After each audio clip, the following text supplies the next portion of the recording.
Hai sahabat 5 hal, bagaimana kabarnya hari ini? Harus selalu sehat dan tetap semangat ya. Sahabat 5 hal, pada tanggal 1 Juli nanti, kita akan memperingati Hari Bayangkara yang ke-76. Nah, berikut kita akan membahas 5 hal unik tentang sejarah perjalanan Bayangkara. Check it out. Arti nama Bayangkara. Awal mula kepolisian sudah ada sejak masa Kerajaan Majapahit. Pada saat itu, Pati Gajah Mada membentuk pasukan pengamanan yang disebut dengan Bayangkara yang bertugas melindungi raja dan kerajaan. Maka dari itu, sosok Gajah Mada merupakan simbol kepolisian Indonesia dan sebagai penghormatan Polri membangun patung Gajah Mada di depan kantor Mabes Polri dan nama Bayangkara dijadikan sebagai nama pasukan kepolisian Republik Indonesia. Cikal bakal Polri.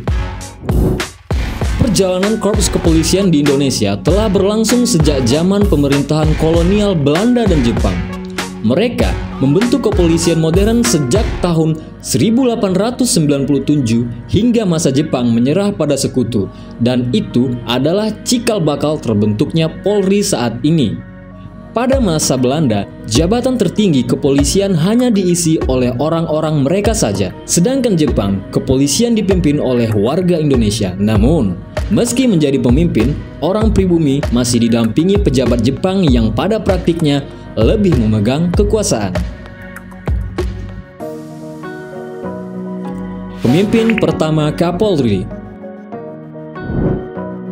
Raden Said Soekanto merupakan Kapolri pertama Indonesia yang sukses meletakkan dasar-dasar kepolisian. Ia lahir di Bogor pada 7 Juni tahun 1908. Ia menjabat Kapolri di era kepresidenan Soekarno pada tahun 1945 hingga tahun 1959.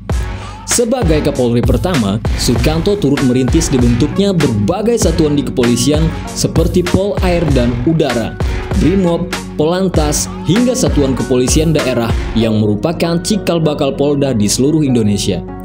Soekanto juga diketahui sebagai salah seorang pendiri perguruan tinggi ilmu kepolisian di Jakarta yang awalnya bernama Akademi Polisi di Martuyudan.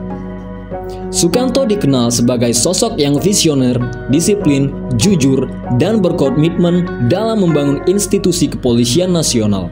Lahir dan besar sebagai putra wedana, Soekanto mendapat keistimewaan mengenyam pendidikan Belanda di Indonesia.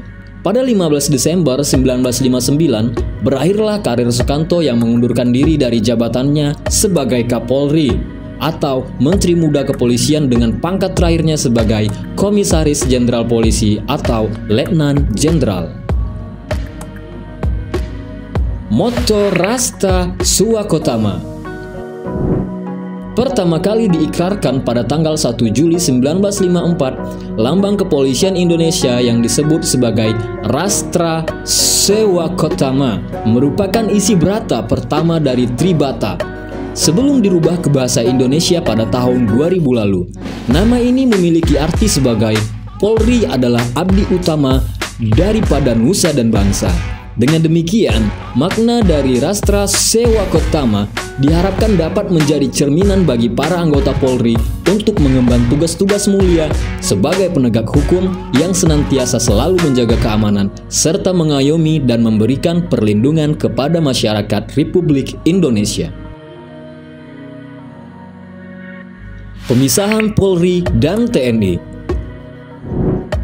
Dengan bergulirnya era reformasi di Indonesia yang dimulai dengan kepresidenan B.J. Habibie pada tahun 98, Polri dan TNI dipisahkan dari ABRI dengan tujuan agar lebih mandiri.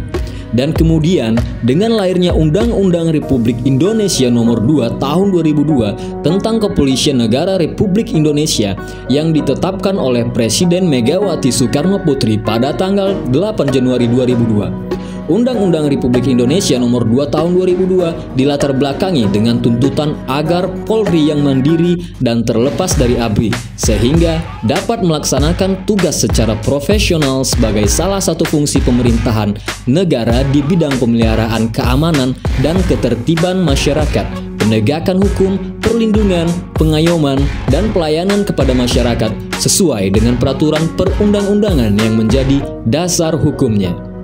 Demikianlah 5 hal tentang sejarah perjalanan Bhayangkara. Sahabat 5 hal, stay tune dan thank you.